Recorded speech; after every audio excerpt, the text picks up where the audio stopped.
friendship is not welcome. And like, I love her. I'm always going to love her. I'm always going to have her back. Whatever we did with our friendship, our party and all that stuff, that was like a dear space in my heart. Like, I'm going to always keep that. Have no ill feelings. But for me, it is best that I stay on my side and she stay on hers. And so this last season really just, I was like, damn, like, I didn't realize that I was your enemy. And that hurt. Hey Raindrops, now before we get into this video, I want to talk to you about joining my community. Yes, my YouTube community of subscribers. So make sure you like and subscribe to this channel. It helps build the channel and build our community. I love it when you guys comment and post. So remember, make sure to like and subscribe to this channel. Well, Malaysia, thank you so much for agreeing to do this interview. I don't know if you know this. You are literally, no cap, literally top 2, not 3, 4, 5. You and Portia are top 2 of my most requested interviews. What? People have been begging me for over a year to interview you. And I've always said, the timing has to be right. You may not know this, or you may know this, I don't know. I reached out to your team a year ago. This is before, do you remember this? Hey, you ignored my email. Y'all just reached out to me 2 weeks ago for somebody else, and I responded. I always respond. She I responds. do. I can show you. I always respond. What you say, no? Yes. Why wasn't no, sis? It wasn't the right time. Okay, so it's all about the timing. Yeah. It's all about the timing. I mean, but again, no shade, no tea, no shade. You know, she knows that I don't really like to do interviews. It's not really my thing. I like to do the craft and go home and be a mom. It sounds so weird because most celebrities like to do red carpets and, you know, do interviews and all that stuff. But for me, it's more of I like the work and I like to just go home and be a regular person. Mm-hmm. So, you know, I don't want my words to be taken out of content. Like, I am a free spirit. You know, I talk about sex. I just do, like, I'm a real, like, person. So I just don't ever want anyone to, like, just take my words and then use them and you know, put them in different ways. And I just want to be free. So yeah. I'd rather not. Okay, well, I'm glad we had to create a show around you.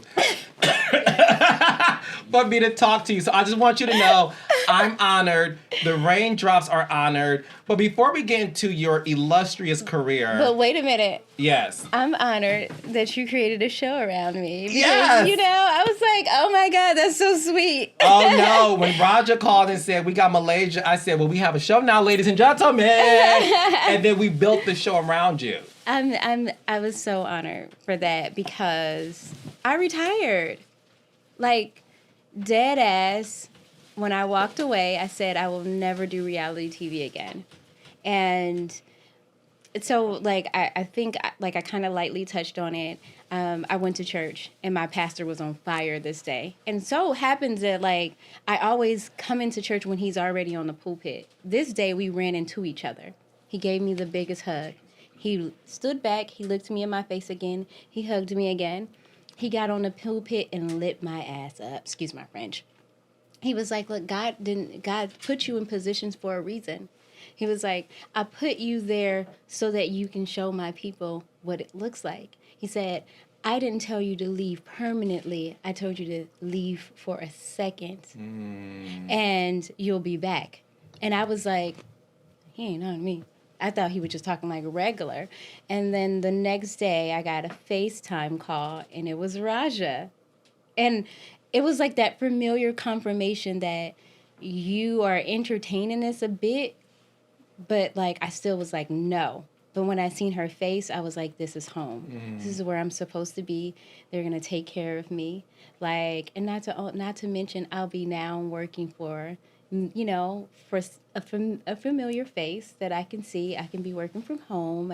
You know, I don't have to leave my children. You guys didn't realize that I was flying back and forth from Atlanta to California every week for 8 months straight. Wow. So just everything just aligned.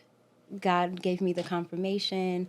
I am working for someone that understands me, that has been in the limelight itself and has, done reality himself. So like you kind of not kind of, you understand. And so like I don't have to work so hard, saying I am me, I'm a human being, like I'm not a number, which I appreciate. So thank you. No, thank you, thank you, thank you. No, Bold and Bougie, I can't wait for people to see this show because it's a different side of you. Definitely. You are a force multiplier. Oh, gosh. You rally the girls. You are the peacemaker. When it's time to like get real, you get real. You have pleasantly surprised me on this show. Well, I'm so much. And I can't wait for people to see how you were able to forge these relationships with people who you knew, kind of, sort of, not besties, but you knew of, and have, friendships with, but not on a deeper level. So I thank you for being a part of this. This show would not have happened without you saying yes. We all know you from your days on Basketball Wives, but before we get into that, I feel like you're such a private person. We don't know anything about you. Like, what were you like as a little girl growing up? Is it Compton? Growing up in Compton. Growing up in Compton. A little black girl, as pretty as you are. Thank you. Did you see yourself having this life in front of the cameras? Yes. You did? Yes. Yes. I wanted to be Tyra Banks. I did not know that I was 5'5". Had no idea. I was like, so growing up, I said, I'm going to be a dentist. And I'm gonna be a supermodel dentist, and then with a little newscaster on the side, and then I'm gonna have me like a nice husband, because my cousin is Byron Scott, so my husband's gonna be a basketball player. Oh, I had my whole life planned out. I didn't know it was going to really come true, but it did. I wanted to be a Barbie. I really did. And so growing up, I definitely have always been very pretty. Didn't get dirty. Always had my clothes a certain way, my room a certain way. My grandmother raised me, so I was raised in the church. That's why, you got the Baptist in me. And my grandmother was a nurse, a professional, so education was always important. And my dad is a professional. He's a plumber, a jack of all trades.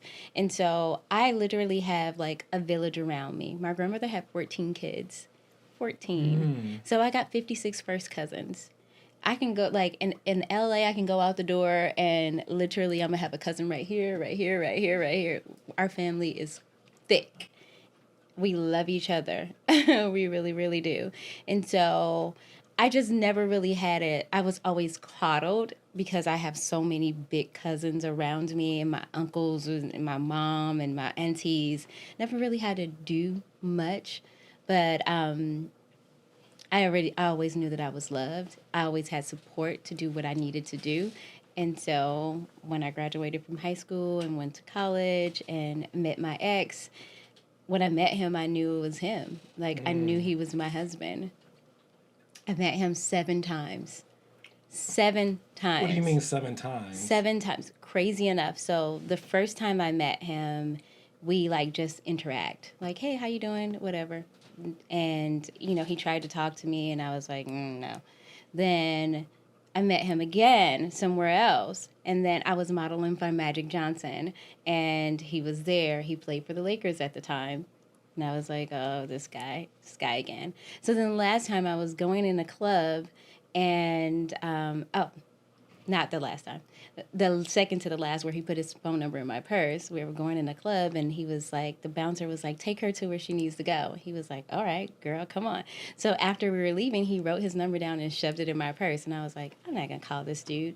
So then I go to Ralph's, and he was there again. And I was like, this same dude. And I called him, and then we were like together from that moment on. Never broke up, never apart, always on the phone. A year later, I moved with him. We ended up getting married, had a baby. We moved overseas. We went from team to team, and I was like Elmo, and like I love him. I'm going everywhere with him. It's my baby. So, 13 years of marriage, 3 kids later, and 16 years together. It was fun times. I wouldn't change it for the world. What was it like being a basketball wife early on? This is before the TV show. This is just you living your life. It was amazing. I mean, I don't really think that I felt like I was a basketball wife. I just felt like I was a wife supporting my husband. We had great times. We would travel together. Throughout our marriage, we were best friends. So that's why it was like so hard for me to like turn it off. Fast forwarding what we were talking about on Bold and Bougie. Mm-hmm. But like, he was my best friend, and we made every decision together. We partied together. We vacationed together. We had a great time. When did things start to change for you when you were married to him? I think when I started realizing that, like, some of the things that he's doing to me is not acceptable. I mean, you have to realize that I was very young. I was 18, when we got together. And when I started growing into the woman of my own after having kids and realizing, like, hell, wait a minute, this is not acceptable behavior. Like, your husband is not supposed to go to the club and tell you that the fire marshals locked him in the club, and that's why he didn't come home last night. I mean, they normally put your ass out. They don't let you stay in there. Or like you parked on the side of the road and you fell asleep in the car. Normally the police will pull you over and take your ass to jail. Like, so when you start realizing that, well, wait, he playing with my intelligence, but you want to keep the peace. Like, I would hear my elder women telling me, like, pick your battles. And so I started saying, like, okay, well, these battles is weighing me down. So I think things started to change when I started realizing that some of this stuff is not acceptable. And then when we start having like a little power struggle, but not on my behalf. With me, like, accepting to be on Basketball Wives was basically so that I can bring the dessert. Like I told him before, basketball is not promised. It's not forever. And I just want us to, like, stack our papers so that we can live like this forever. Mm-hmm. And so me coming on Basketball Wives will give us extra money, and it will also give us a different brand energy where, like, maybe you'll get different deals. You'll get a different kind of deal because it will make you a household name. And he started looking at it more of like, why do you have 15,000 followers? Who are you? I'm like, the bitch you married. They see what you seen. You just don't see it no more because I had fucking babies pop out of my ass. But, like, he started feeling more like, I feel like, I don't want to put words in his mouth, but I feel like he started feeling like he had to, like, compete with me. Oh, yeah. And I became a household name. And I remember us having a conversation in the kitchen, and he was like, why do you have a million followers? Like, why do they like you? And I was like, I mean, because I'm on a team of 5 and they see me on their TV every Monday or Sunday or night. You're on a team of 15 and you're running fast. They don't know your ass. It's different. So give me some grace. I'm still your wife. I'm going to sit here and be quiet, But, like, he wanted his child because he basically raised me. And so when I started growing, it was like, girl, slick mouth, what you talking about? Is there a big age difference? A couple years. Yeah. I was just having this conversation because there's this clip that goes viral of a couple of women saying, my husband taught me how to be a woman. And there's been a lot of backlash about that. When you said that your ex kind of raised you, do you mean in the sense of teaching you how to be a wife, how to be a woman, or just like... No. I feel like no, he can never teach me how to be a woman because he's not a fucking woman, you know. And he couldn't teach me how to be a wife. Like those are things that my mom and my grandmother taught me, and some of the other wives in the room, you know, because it's a difference between like, you know, a regular wife that has like a husband that has a 9 to 5 and like having a husband that's on the road.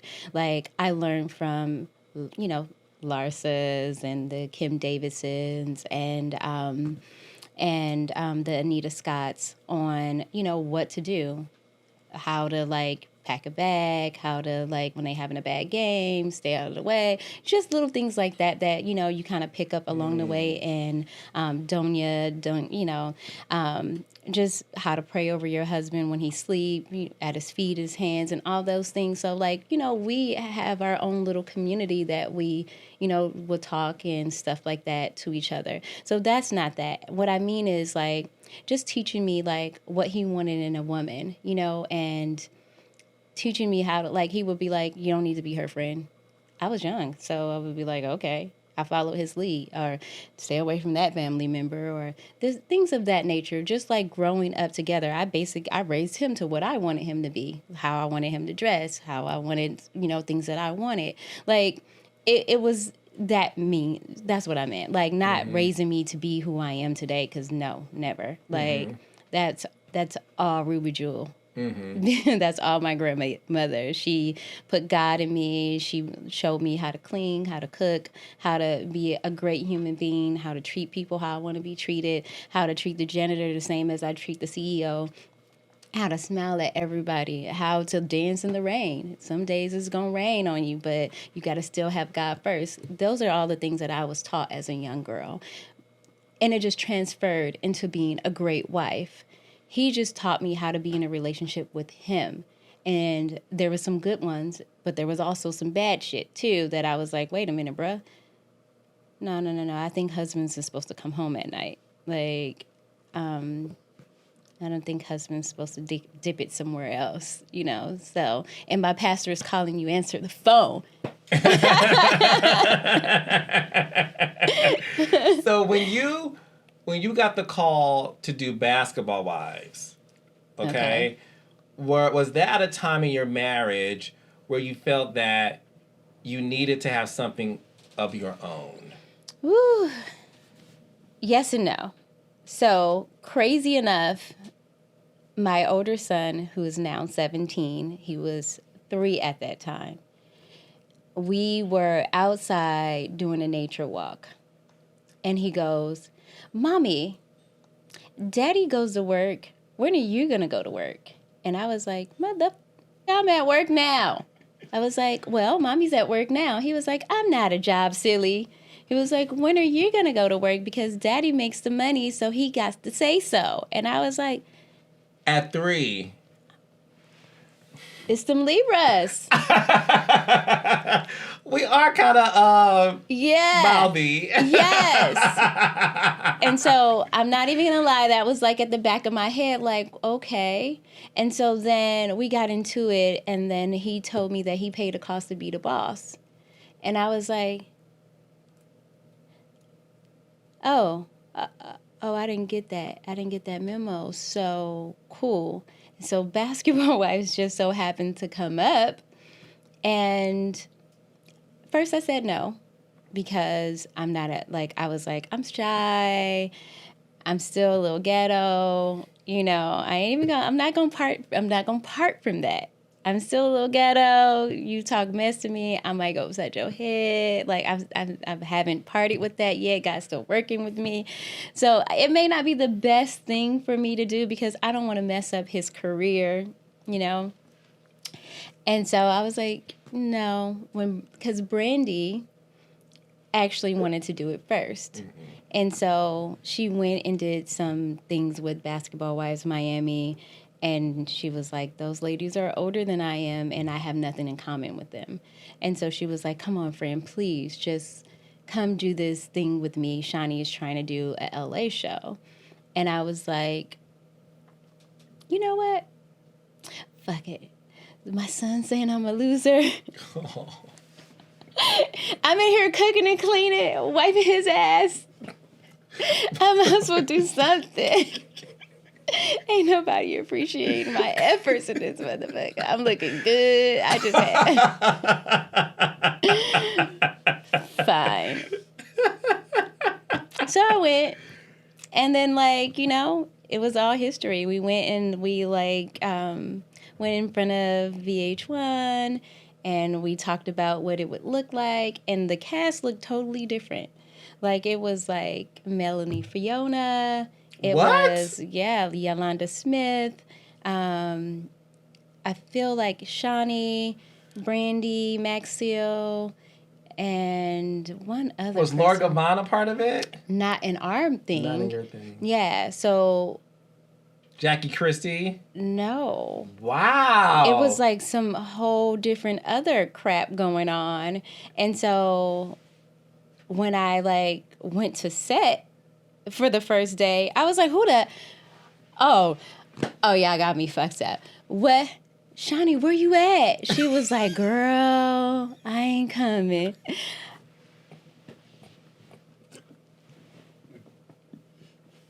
So when y'all was gonna fucking tell me that everybody that I said... All I'm gonna say is this. I've been producing for 15 years. I feel like Shawnee O'Neal is the is one of the funniest producers to me. And Shawnee be going ghost. She in a minute. Let them piss her off or something. We do not ever know. But she went ghost, but she was like, anytime I needed her, she would answer the phone. Like, anytime I needed her, she's never been ghost to the point where I'm like, well, where the hell? But, you know, I could call her and be like, girl, what? Because that first season, I know she was like, girl, stop calling me. Because I was like, say what now? Because that's what we saw. Because I don't know if you know this. I am a humongous fan of Basketball Wives. Oh, yeah, we was cracking. Like, no, Malaysia. Like, before Love and Hip Hop, like VH1, it was all about Basketball Wives, right? It was gold. So obviously, Love the Miami installment. LA came. I'm watching it. First episode, you wore a burgundy blazer, a hat, cream pants, a white tank top, and you... Then you had on boxing gloves, and then you were a wrestler, and then you were a kickboxer, and then you were part of MMA, and then all of a sudden, I'm like, this pretty, soft-spoken, gorgeous woman. The worst day of my life. Was that the first scene of the day? It was not the first. Do you know that they have been filming for 4 months? Like, don't quote me on it, but they have been filming for months before we got to that. What? Yes. That was the first episode. Yeah, they cut all that crap and started from me doing that. Them ladies were filming. They had baby showers and whatnot. Like, child. I was like... And Laura was my friend. I was so mad at her because the night before, we had filmed before, and we were getting along. She had just had babies. I had just had my twins. So we were talking about that. And then, like, I don't know, she went in the back and came back and came at me. And I was like, wait, hold on. But remember, I was the only product of Shawnee. The other ladies came from somewhere else. So I feel like me and Jackie, I think Jackie was a product of Shawnee because it was, like, split in two. And... that lady came out and said, I knew you was a hood rat. And I was like, clutching my pearls. Like, girl, I have never had a train ran on me in my life. Wait. Wait a second. Just so I'm clear, because I'm learning a lot about the streets, okay? The streets of Detroit is very different than the streets of Compton. So, a hood rat... does that intimate that you a hoe? Yeah, that's what I thought. Oh, so meaning a train, multiple guys just ran up on you. Yeah, where you just going around just loose, like just humping the streets. Choo-choo. Like, well, you know. Conductors, everything. Yeah, I was like, oh, no, honey, that's not me. You're not going to put that off on me. I'm like, and my slick-ass mouth, I don't think when I'm mad. So I'm like, oh, girl, I'm not the one to sleep with married men. Like, and it was over. It was over from that point. So, yeah. No, and you got up. Oh, yeah, I'm not going to talk about that part. Oh, baby, the Malaysia part go highlight reel is you are. I cringe every iconic. time I see it. I cringe every time I see it. I be like, ah! But like, thank God they cut a lot of the shit because There was more. oh my God, there was more. There was more. I like, thank you VH1. I appreciate you. There was more. Yeah, you wouldn't be hiring me. The shit. Yeah. Just say that. Every time my executive producer see me, every time Sean Rankin see me, he go like this. Did you? I ain't gonna tell you, but just know that The wrist? He showed me his sore, his cut Oh, on his hand. when you got the okay. Who said? 3 grown men had to hold me down because I was trying to tear her a hole. Did you tear Laura up? That's my friend now. I love Laura. That's my baby. That's my girlfriend. That's my baby. She's Fashionista, honey. Oh my gosh, she always lit, right? That's my baby. So I am not gonna say that because that is my baby. You won. Yeah. So the thing is, we love you, Laura. I love Laura. The thing is this, I always tell people, there's a reason why Nuck If You Buck is a popular song, right? Because the one who gets up, that's usually the ones who like wants all the smoke and will deliver it because they like, I want it. I don't need people. You know how it is. You better be glad they're holding me back. You like, no, let's go. Yeah, let's go, baby. So I watched that. And was like, oh, I mean, because I'm the smallest and I have the softest voice and I'm sweet. But girl, I was raised in the streets. I got 56 cousins. I had to fight all my life. Summers was lit. oh, Celie, really? Yes. Summers was lit in the backyard. And if you didn't assert yourself, you was going down. Honey, grandma didn't have time to watch all of us. Belaine, you are funny. She was like, listen, the oldest one, watch him. Y'all That is how it works out. Yeah, get in the backyard. Don't go in the front. Ain't nothing in the front. Get your ass back there. And so what else is there to do? It's hot in the summer. It's either eat sandwiches and fight. So she didn't know that I was back here. I was in the back. You're so pretty. You're so dainty. And I think that's the reason why you were instantly like the fan favorite of Los Angeles. Like, we all instantly fell in love with you because we saw you being so sweet and we fell in love with your personal story. And we also knew you could handle yourself because back then on reality TV, it was the era of like Bad Girls Club. So like to see the girls fighting physically was something we all wanted to see. I'm going to be very honest about it, right? So we all appreciated that. Like, oh, this girl, we like pretty girls who knows how to defend themselves. Yeah. And I think that's the reason why we fell in love with you. I mean, because in my household, you couldn't be no victim. No. I mean, if you played the victim, you get picked on the most. Mm-hmm. So it's either shut up or they're going to pick on you tomorrow when you wake up or all night long because sometimes we have slumber parties. Aunties and uncles had to go to work. So you had to be like, listen. And I had to learn the hard way because I was, early on. It was like, shut up. Shut up. So I was like, man, you're going to stop popping me. Stop hitting me with them extension cords. Like, stop taking my money when we trying to go to the ice cream truck for the penny candies. Like, so. Ooh, it's a trauma for me. It's a trauma. It's a trauma. So I knew, like, girl, you not about to haze me. This not finna go on for 8 months straight. So I'm going to just go ahead and whip your ass so I don't have to wear Kim's ass because I don't want to whip Kim's ass. We don't want that. So Brandi was on my podcast and she did say to me that she recommended you for the show. She did. And that they went with you and at the time she had to go do something else, which is why she wasn't able to join the LA installment season 1. Mm-hmm. What was going on to the point where your best friend wasn't on the show with you your first season? So I really don't know exactly what was going on. I just know that I asked for that bitch every week. I was like, so is Brandi coming this week? So is Brandi coming this week? So every week I was like, hey, so is this the week that Brandy's coming? And they was like, yeah, she's coming. They little boyed me. Yeah, she's coming. Just go. You gonna be there on Tuesday with Jackie, right? Like, so I believe she ended up getting pregnant and having her baby. And, that was one of the things what hindered her from coming. But after she, had Jason, she came in on season 3. Yeah. And before that, we had Drea. Yes. A knockout. Yes. She's beautiful. Literally and figuratively gorgeous. And a firecracker. Yes. Young and fun. And I was like, when they brought Drea in, I was like, oh, thank God.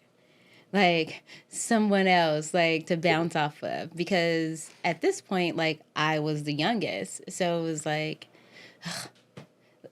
hard. Like, hey, guys, I got my Chanel. What y'all doing? They was like, like, they just wasn't trying to really... They wasn't trying to fuck with a kid. They made it real hard for me, but I was like, I didn't give a fuck. I was like, so I'm here. So what we doing?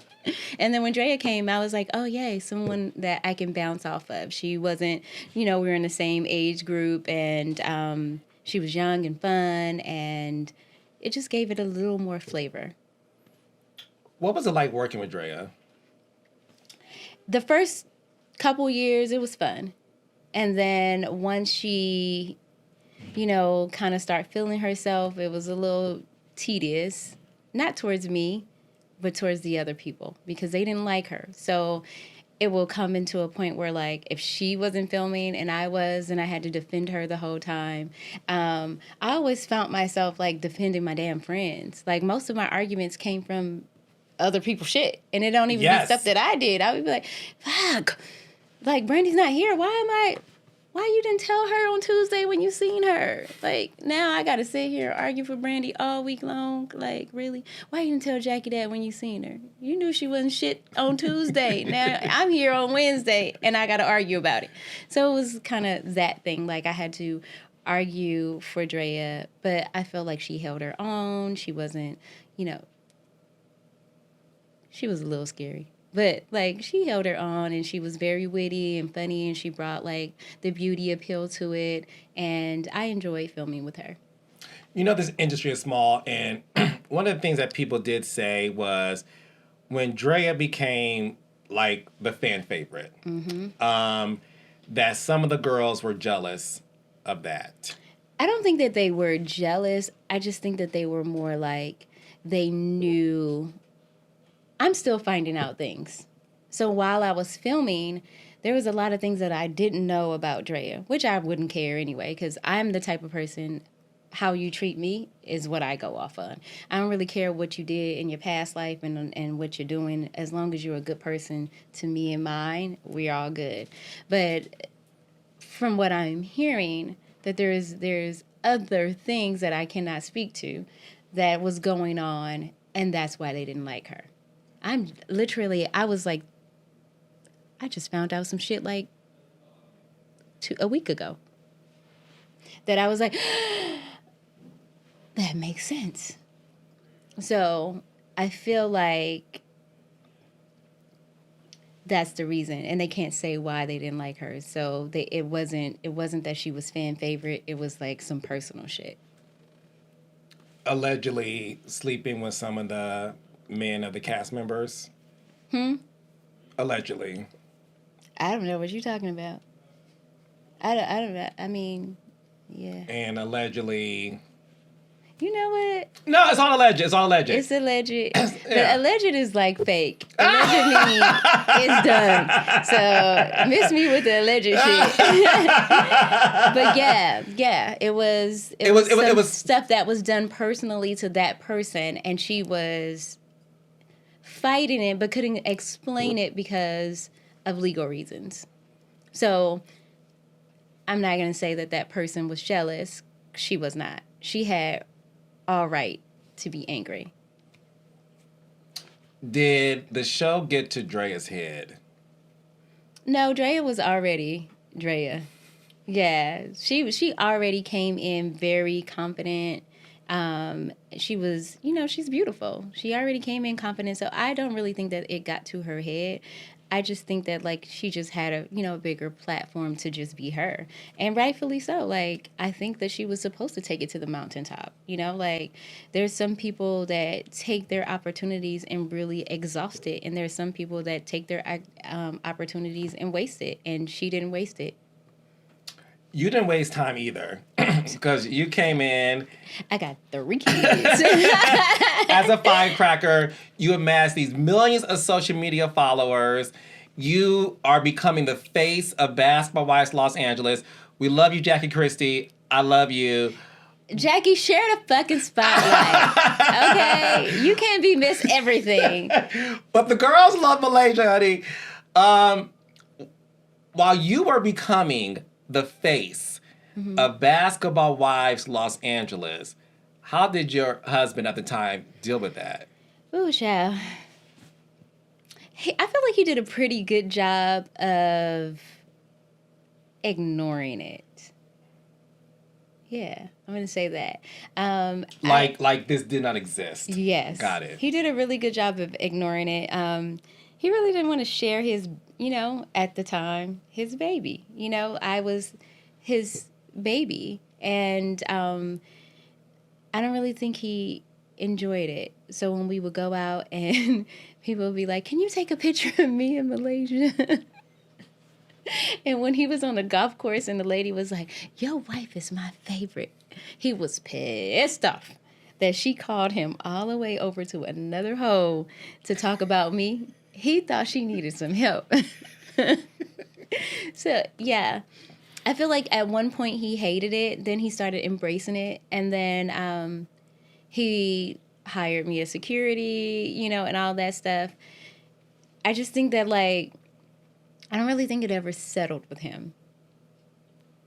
I don't really think he really wanted that for us. And so I will take some responsibility on that, because a lot of people will say like, oh, you married a basketball player. You knew what you were getting into. I absolutely fucking didn't.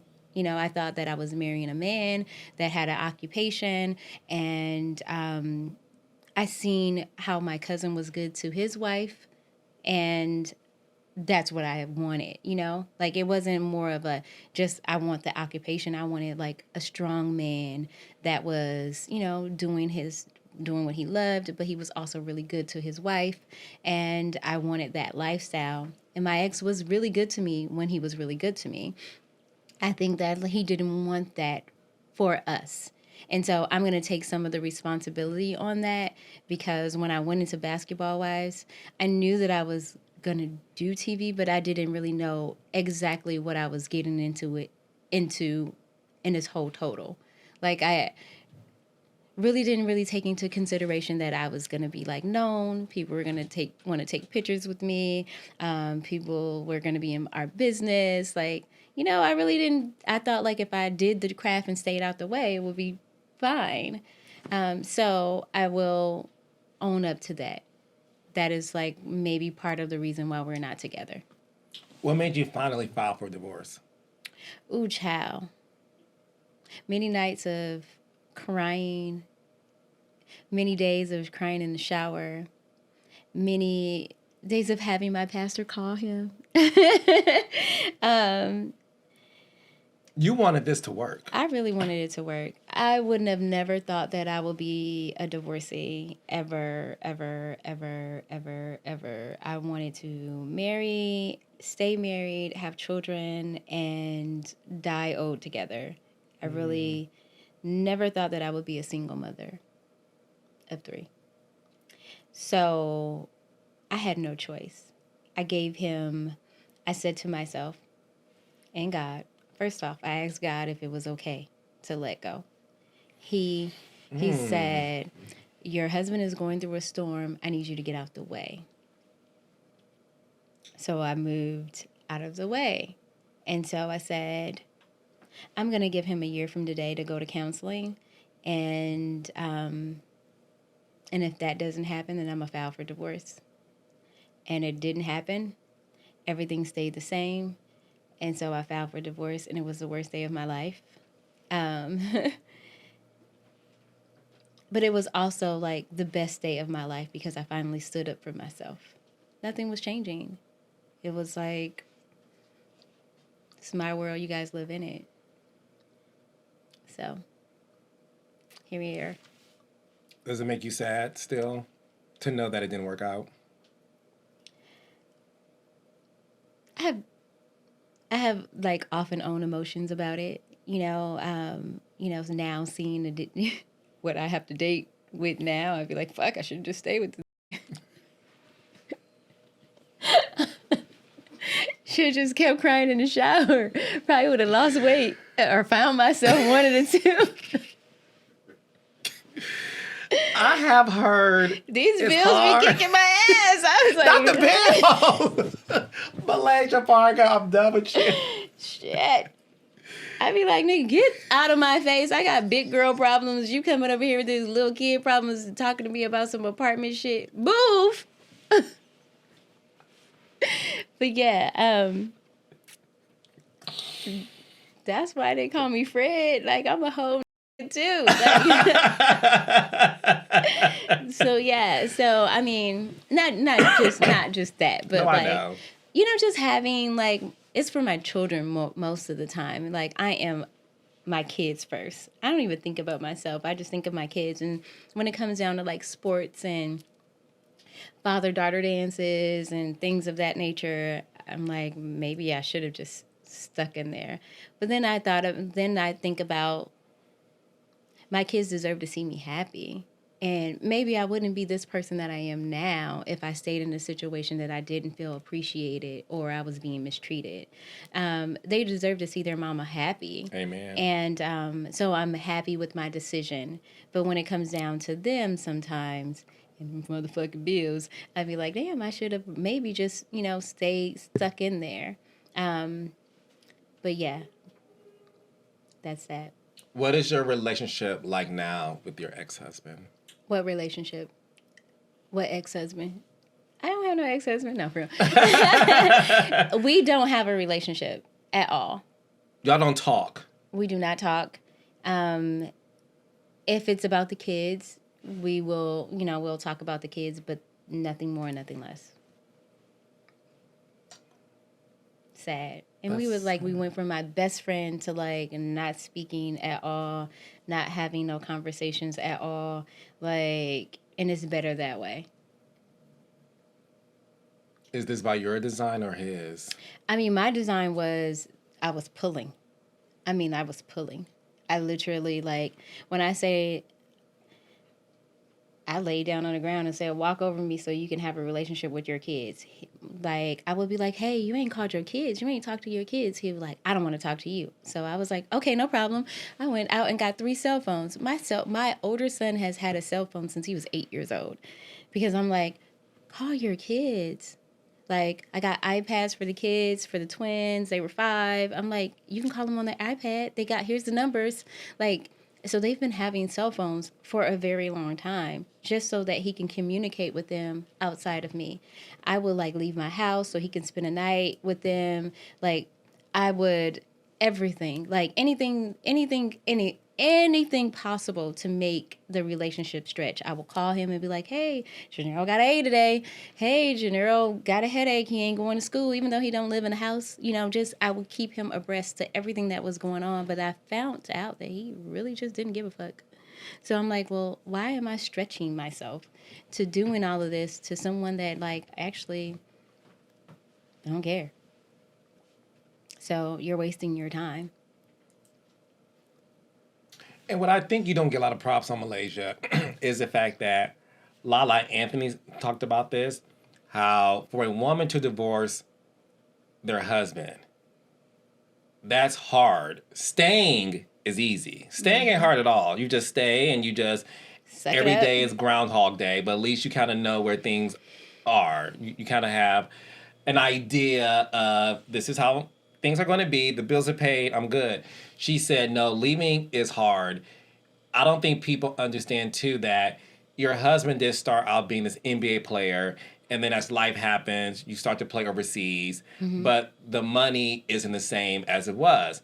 And you now have to fend for yourself.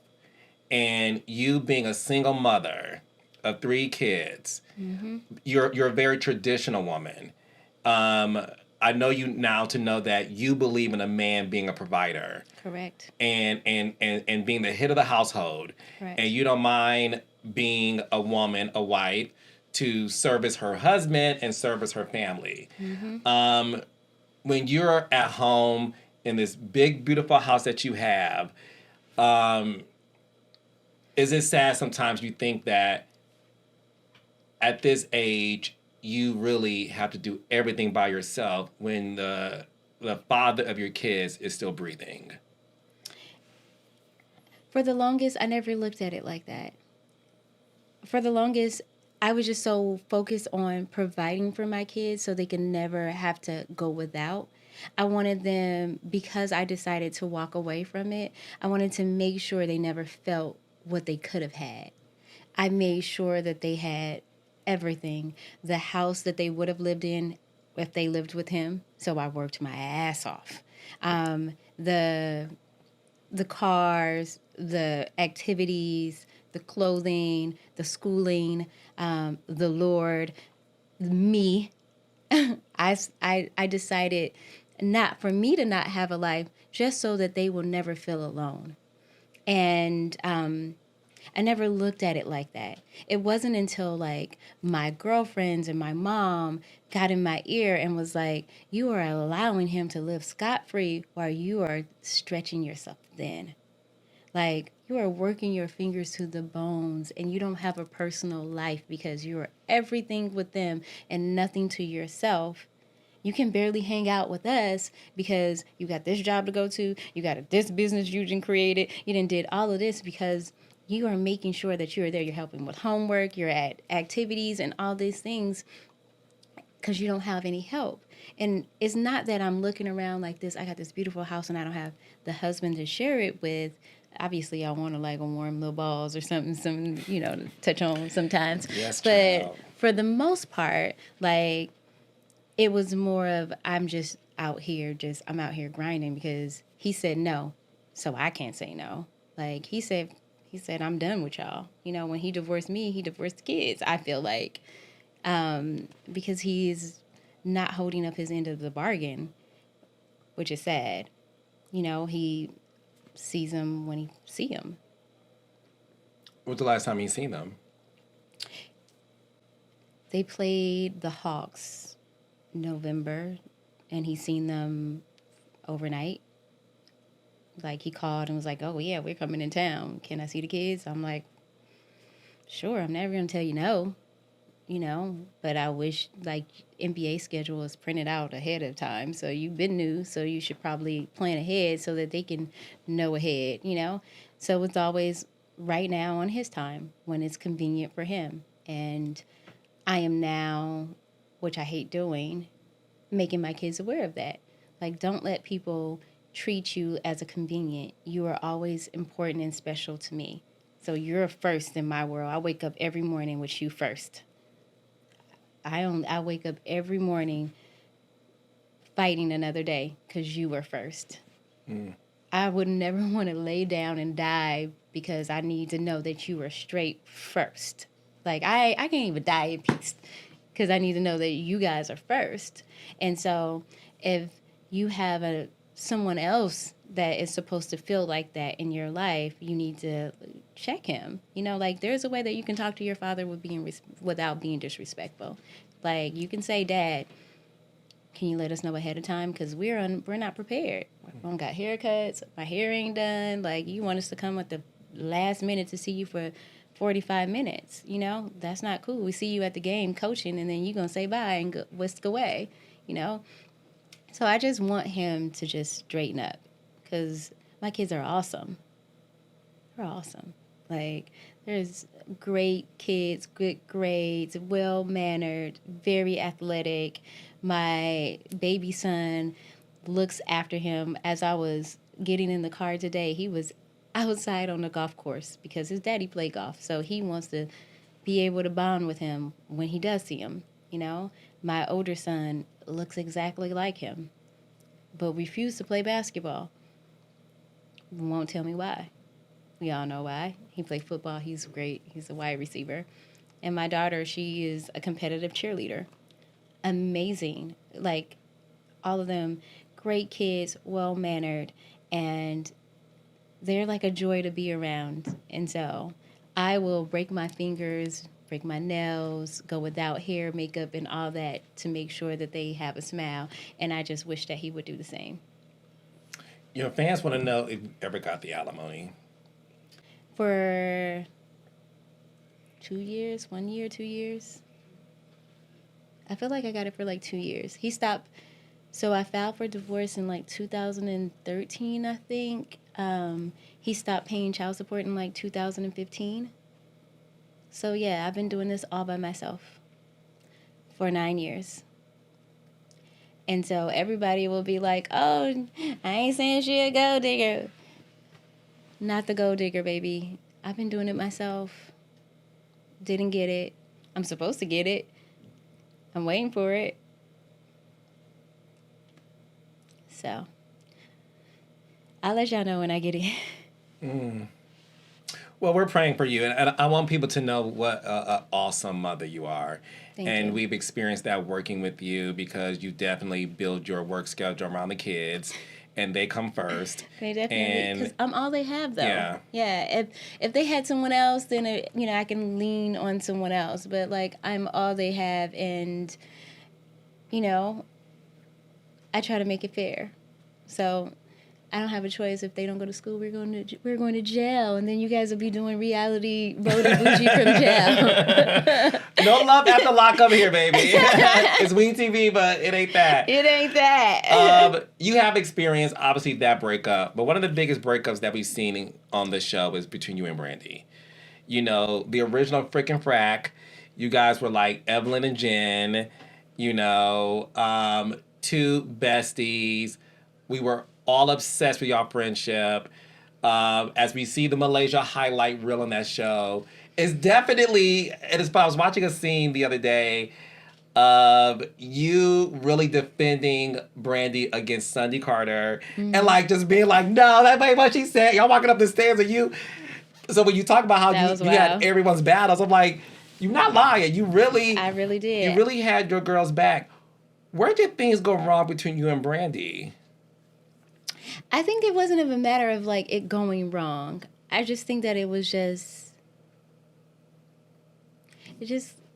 we just ended up going on two different roads. And sometimes friendships just have expiration dates, and we just met ours.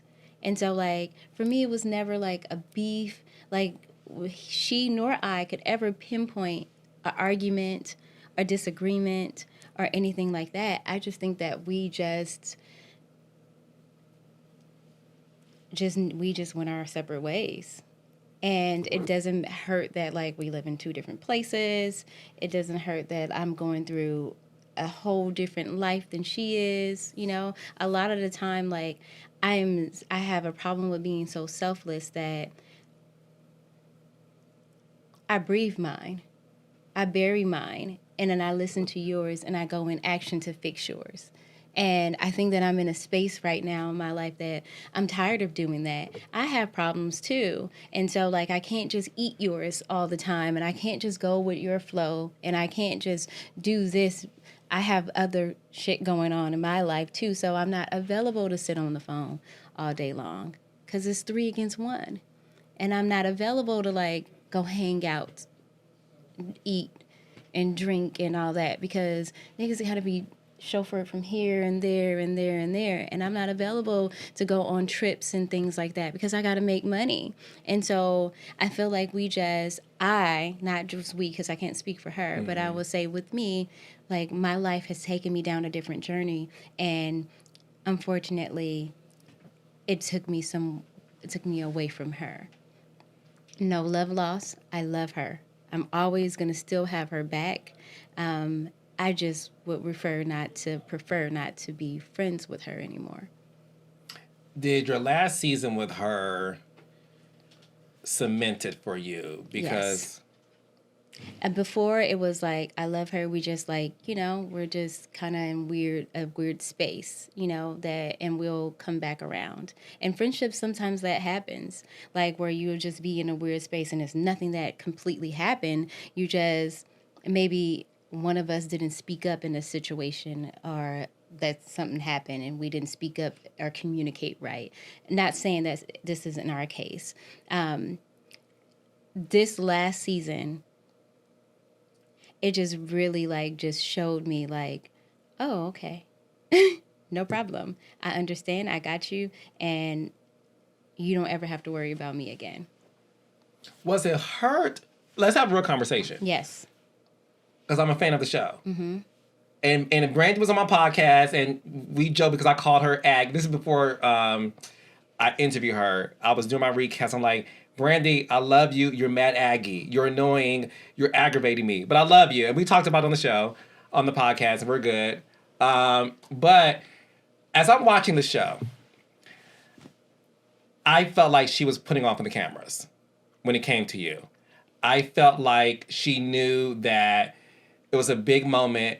She was hurt, right? Mm-hmm. You guys are friends. But I always felt that she was doing too much for the cameras. And I said this to Brandi. I said, you were so aggy, and it made me, the raindrops, and all the viewers turn on you because we were so fucking annoyed by you, because based on what we're seeing, and I know there's editing and all that stuff, but based on what we're seeing, Malaysia ain't do nothing to you. And I was so confused by it. So when I was watching that season, and I know you now, mm-hmm. but I feel like when we watched the show, we kind of know y'all too. I knew the moment you were done. Yeah. I felt like you just looked at her and was like, really? Are you serious? Did you feel that too, like she was putting on? I've seen the extra, like, I know that she's a bit animated, mm-hmm. So like, you have a little acting for TV, and I'm okay with that. But I feel like real friendships never die. And if I say Carlos is my friend, everything that we've done together, it dies in our friendship. It's going to go to my grave. I'm not going to say not one fucking thing. And real loyalty and love dies in your friendship, whether you're speaking or not. And so if I ain't talked to you in months and Sundays, I can look in your eye and say that you're hurt and see that you're broken or you're going through something. So I am not going to kick you while you're down. And so I feel like she was constantly trying to bury me. Like, she could look in my eye and tell that I was hurt and I was going through something. And she was exploiting that to me. And she kept trying to kick me while I was down. And I said, that was never my friend. And so friendship is not welcome. And like, I love her. I'm always going to love her. I'm always going to have her back. Whatever we did with our friendship, our party and all that stuff, that was like a dear space in my heart. Like, I'm going to always keep that. Have no ill feelings. But for me, it is best that I stay on my side and she stay on hers. And so this last season really just, I was like, damn, like, I didn't realize that I was your enemy. And that hurt. Didn't realize I was your enemy. I did nothing to you for me to be your enemy. So that's fine. And what came out of cost of that, obviously, is the fact that you had a relationship with her kids and vice versa. So mm-hmm. all of that is non-existent. I mean, she told me on national TV, I seen your kids, but I didn't want to speak to them. Because me and you was like, we hadn't spoken in months, so I didn't speak to your kids. So I was like, oh. I mean, like, it was just, she just kept punching me, you know? Again, I love her to death. I'm not trying to have no internet beef because I know that this is where this is going to go because I'm far past that. I got other shit that I need to worry about. So I'm not trying to speak negative. I just really am saying that, like, it's a world where two friends can part without it being any animosity or beef. If I seen her on the street, I can say, hey, how you doing? And keep it moving. But we are not in a space to like be doing sleepovers or anything like that. Or phone calls. Or DMs. Or DMs. Or dinner. Or hookah. There goes that hookah. Our Starbucks runs.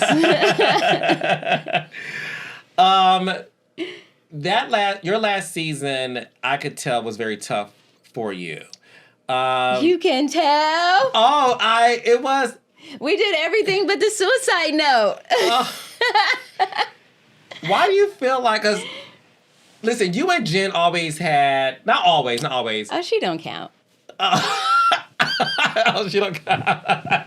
She doesn't count. First of all, how strong are you to lift up a table in Amsterdam? Like, before we move on to Bold and Bougie. Are you trying to get a court case for me? No, we don't do lawsuits over here. It's more about your strip. Shout out to the coochie sweater, down to the socks. I'm telling you, this is a fan, honey. Right. Baby. When I'm mad, Malaysia, you picked up a motherfucking with one table hand. that I felt was nailed to the cement. Now, I don't know, you ate spinach, Wheaties, or both that morning. I don't know if Amsterdam sells those items, honey. You can't say why y'all trusting a bitch from Compton. I'm gonna tell you one thing about a bitch from Compton. I'm gonna tell you one thing about any woman from the hood. We are the most loyal to the soil that you will ever find. We gonna have your back. We gonna tell the truth. A bitch from the hood's gonna tell the truth. We don't have no reason to be lying. So don't be trying to say because you from the hood you don't have no credibility. It be them suburban bitches that be lying. Not for real, y'all. Don't come for me. Don't come for me. Don't come for me. Because I live in the suburbs now too. But anyways, I mean, like, she just was too disrespectful for like urban women. And, basically saying, like, because you had humble beginnings, you don't have no, you don't have no credibility, and that's not cool. So she just really pissed me off. And, again, I own my actions. And that's why now I count backwards. Take myself out of situations. I had to learn. Basketball wife definitely grooms me into who I am today. Like, it taught me that you can't throw tables at people. Was the table heavy? It definitely was, in that moment, not that heavy. Because I lifted it with one hand and threw it across the That's my point. I work out and I have a little something. I mean, was it nailed to the cement? So when people say, oh, the security holding me back, shut the fuck. If you want to get at somebody, you can get at them. And ain't no security going to stop you from doing what you need to do. I'm just saying, just words with Malaysia. Don't use this in the court of law. And then it... Allegedly. Allegedly. But you have good aim because it definitely went in that direction. I mean, but she's like a tall sitting duck. So it's like... Malaysia Fargo. She was sitting there like she was waiting on the bus. So it was... The school bus or the city bus? The MARTA, whatever. Not the MARTA.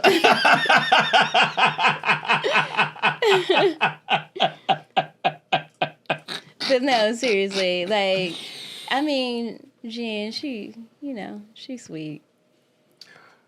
Your last season, I did feel like everybody was coming at you. Do you now, in hindsight... You feel like it? I'm a fan of the show. I watched it. Because I feel like it too. I'm telling you, and that's the reason why when you came in your denim jacket, I think like Carla remembers everything. You came in your denim jacket. Oh, that was Dolce, baby. Your hoop earrings and everything. It was cute. And you just walked in and said, I'm out. I'm out. I could tell leading up to that, you were just over it. And I felt like it was like moment after moment after moment. What was the last straw for you when you said, I need to leave this show? So when we did that last dinner, I was set up. Not, I'm never a victim, so let me use my words like very, very, very, very close. But I just remember sitting in the car for a while. And normally when you sit in the car, you the duck, okay? All right. And so... Well, let me explain to the audience, because a lot of reality shows like mine doesn't work this way. But I know that basketball... No, I'm talking about the cars. Oh, First of all, don't do it.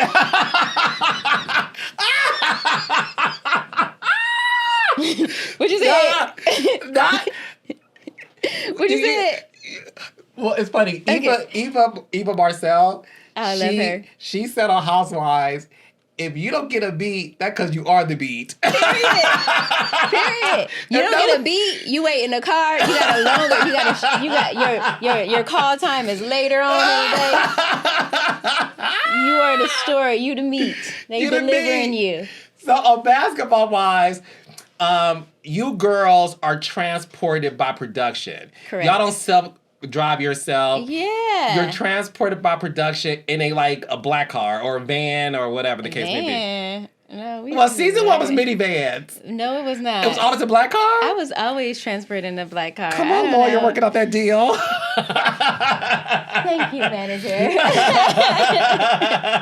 So you were waiting in the car on that last dinner. I was waiting in the car, and Jackie was acting a fucking nut. She was like, oh my God. She was acting so erratic, and I was like, girl, what's your problem? She was like, yeah. She kept saying, it's our dinner. Like, yeah, you gonna have my back, and I'm gonna have yours. I was like, why are you having my back? Because this was supposed to be for you. Like, and I was like, oh, I'm lunch. Gotcha. Oh, okay. And so as the girls came in, they smirking and they whatever. I was like, all right, cool. So I was like, I'm not gonna just assume, but I know after all these years, and Jackie, I got a sty on my eye, and she acting all crazy, and you just hold him down. Well, I'm finna go, and she disappeared for a while. I said, oh girl, you ain't slick. So the girls came around. They went around the table, and one of them said something to the point like, oh, you didn't come to my birthday party, but you came to my divorce party. I think you want to see me fall, or you like my anguish, or something like that. I was like, I'm not even that type of person. Like, why would you say that? But okay. And then they just kept going around and around and around, and everybody had something to say for me. And as I was right there, like, I'm heavily into that whole season. I am proud of myself because I stayed in my prayer. I stayed in my word. I was reading my Bible in the car. I was fasting from sunup to sundown because I needed to hear God, or else I would be in the penitentiary. Promise. And so God was like, hear them out, and then excuse yourself, walk away, and never look back. When you get in the car, you tell the EP, thank you. Thank you. This has been a great ride, but you will not be returning. And I knew then. And so I did that. I let them all say what they needed to say. And I responded the best that I could. And I got up and I got in my car. And when she got in the car and was like, I think you did amazing. I was like, thank you. Thank you so much. You've been an amazing producer. But this is going to be my last day. I will not be returning. But I will say that at that table, when he said, this is going to be your last day, get in this car and ride off into the sunset, I was like, are you serious? God, are you telling me to quit my job? I know I didn't hear you right, because I got 3 kids at home. You telling me to quit my job? You got a lineup for me? He was like, there is no lineup. You going to trust in me. I need you to rest. My child, I need you to rest. You're weary. You're not making great decisions. This right now is not in your best interest. I need you to rest. This is going to be your last day. I know what I had on. I had a Mugler top. I had on McQueen leather pants. Yeah. He was like, this your last day. Blonde hair. And I was like, I'm just retreat. So when I say nobody can ever tell me about being obedience, because I knew I had savings. I knew that he was going to always show up. He said, if I take you to it, I'm going to take you through it. But yeah, that was my day. And that jean outfit was how many talks with my lawyer to even get me to do that. And I had to get permission to do that. because you told me this was my last day and I'm going to be obedient, because whenever you do not listen to the Lord, that whooping is far worse than anything that the Lord could do to you. Amen. So I do never, ever, ever, ever, ever again want to be out of the will of God, because that is a lonely road. When I saw the entire season, I always felt like you was going through something that we didn't know. Mm-hmm. Were you going through something emotionally that the producers may not have known, the cast may not have known, the audience didn't know? I definitely was. I mean, like, it was like shit hitting me from left and right. That I was just like eternally battling. Like, I was tired. Like, what everyone didn't know is that for 3 or 4 years? 4 years, I think. 3 or 4 years, I would fly from Atlanta to LA every week twice. I would fly in on Wednesdays or like Tuesday nights and fly back home on Friday nights or Saturday mornings. I can't let nobody else raise my kids, whether it be my mama or not. My kids need to know that I am present, and they very much like depend on me. And so even with me not seeing my kids, I start being weird. And so like I would fly back and forth, back and forth, back and forth. And so just never had a break for years. And so I was tired, and I was in a stupid relationship that was taking me through it. I had a miscarriage during the situation. You had a miscarriage on your last season? Yeah. I was so stressed out. You were pregnant? I was definitely pregnant. What else? My mom was sick. I was going through it.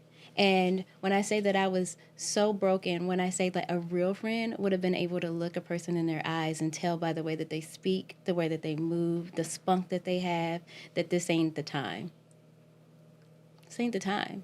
And so for you to say, just start picking small things when you know it's not true was like very hurtful for me, because I was still like very tender and like raw. Like I would never like intentionally do anything bad to hurt you or your family. So just say something, because everybody don't live on the internet. I am really bad at the internet. So bad with the internet. Sometimes I go weeks and weeks without posting, because like I be forgetting. And if I am on the internet, I'm looking at dumb shit that like you would be like, girl, why is there so much Hello Kitty on your damn feed? Why are you looking at home improvement projects? Like, what are you looking at? Like, and why do you care if there was a Bigfoot, like, and aliens, and our world is not finna come crumbling down. Like, I be calling people like, you need to get you some candles, because we might have 3 days and 3 nights of darkness. They had that in New Zealand. Like, for real. Like, that's the kind of shit that I'll be looking at. And you will think that I'll be looking at gossip blogs and stuff like that. Those things make me cringe, because what people forget is that every dog have their day. You're up today and you can be down tomorrow. And someone's down is not funny to me. Because it's not funny to me. Like, I don't want to hear it. I don't want to hear about a lost relationship. I don't want to hear about a lost baby. I don't want to hear about someone losing their mind, someone going to jail, someone died. Like, that hurts me. It hurts me. So I kind of stay away from it. And because of your obedience, you left the show. And I want to say, has it been a year and you're not back on a new show? But it amazes me, because again, I'm very spiritual and I believe in God's child. God's child. No, it's true. God's child. It's true.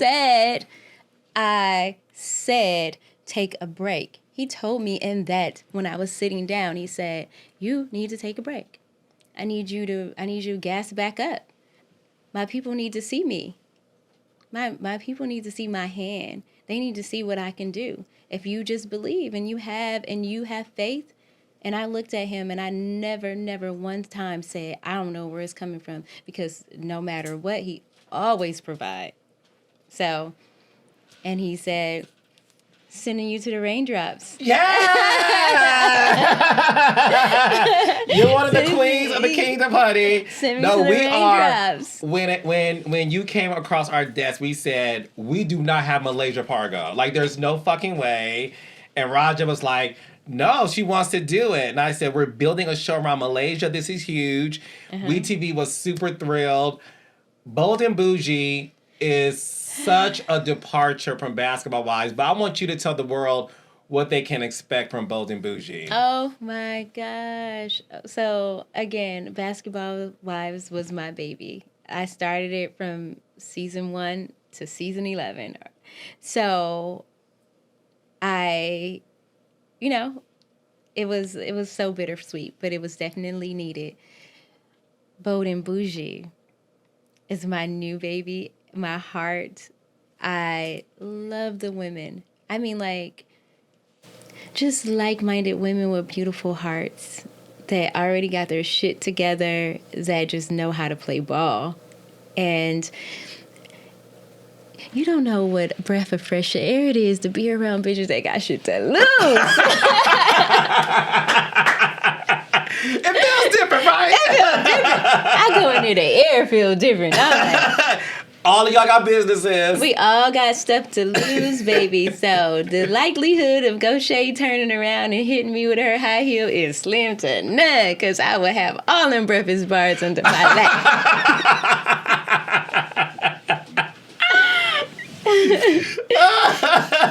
And Tamika don't want to piss off Usher, so we good.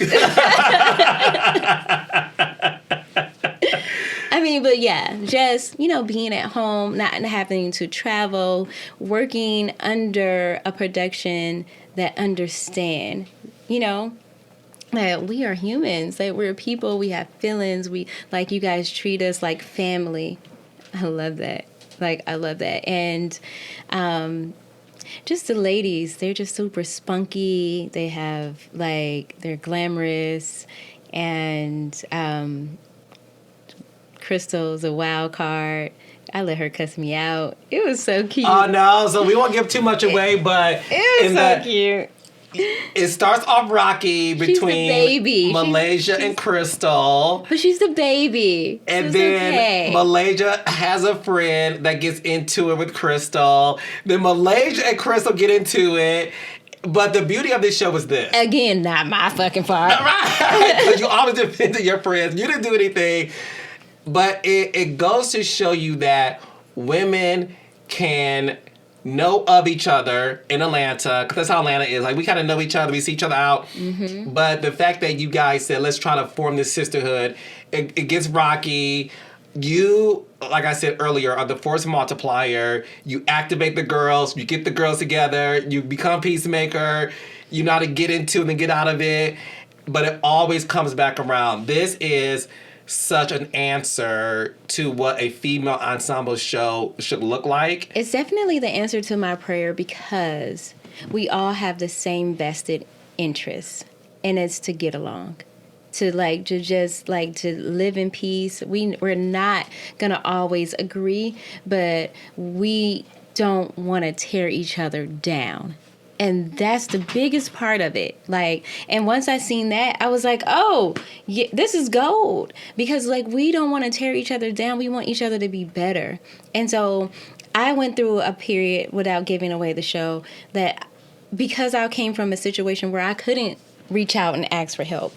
Everybody, it was doggy dog. Everybody was for themselves. No one really, helped each other on Basketball Wives.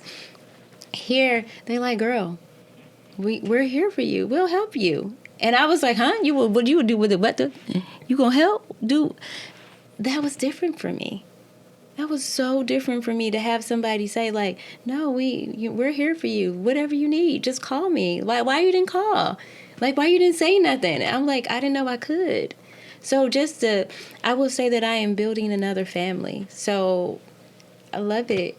I feel like you guys did an amazing job putting the pieces together, because we all complement each other. And so I wouldn't even just say around me. I would say that we complement each other, and I feel like we're going to rise together. I don't know. And the fact that I knew them, like I knew of them, but didn't ever think that like I couldn't even imagine my life without them now. Oh, Malaysia. Yeah. I mean, they're so dope. So dope. Really, I know, I heard really, you guys really. be hanging out, be on texts and stuff. I'm like, they really do. Oh, those hoes like a group text. I can't stand a group text. I like one of them ones. I was like, Malaysia left the chat. Oh, Like, yeah, no, because we'll talk about that later. There's a cast member on the show who loves random texts in the group chat that sometimes she adds me on the motherfucker. I'm like, I ain't got nothing to do with this. I don't be having nothing to do with it I know either. you neither. We're force multipliers. We be chilling. Yeah, I'm chilling. Girl, I wasn't even there. But half of the damn That is time, true. she be starting it. I know. But I just want to say this. Thank you so much for doing the show. No, I thanks am for so having me. happy to be in business with you. You are a joy to work with. Oh, thanks. You're truly a joy. And we get to see you with a man on the show too. Oh, child, don't be saying that. I didn't give no labels. I said we get to see you on the show with a man. Yeah, I mean, a Who handsome little man. Who I think is so handsome. He is so handsome. Ooh. He is. But let me tell you this. What's this? Oh, these Valentine's nails. There ain't no sparkly thing on that finger, is it? So single. So until then, single. Until then, because on taxes it say single. When I filed my taxes, and on the first, when them bills is due, it just be one motherfucker pulling the counter. So I still have a chance with you. Yeah. Okay. I mean, but you gotta fight him though. He kind of crazy. Oh, he kind of crazy in case you about haven't me. noticed, I fight with my words. I know how to read. I don't really Is think that- I don't think he reading. I don't think you. I mean, no, he knows how to read. I don't think he's reading that kind of reading. Right, I know how to read. I'm gonna have to bring Zell in for that. Zell will put you down. I lost, but hey Zell, I lost. I don't want another Zell.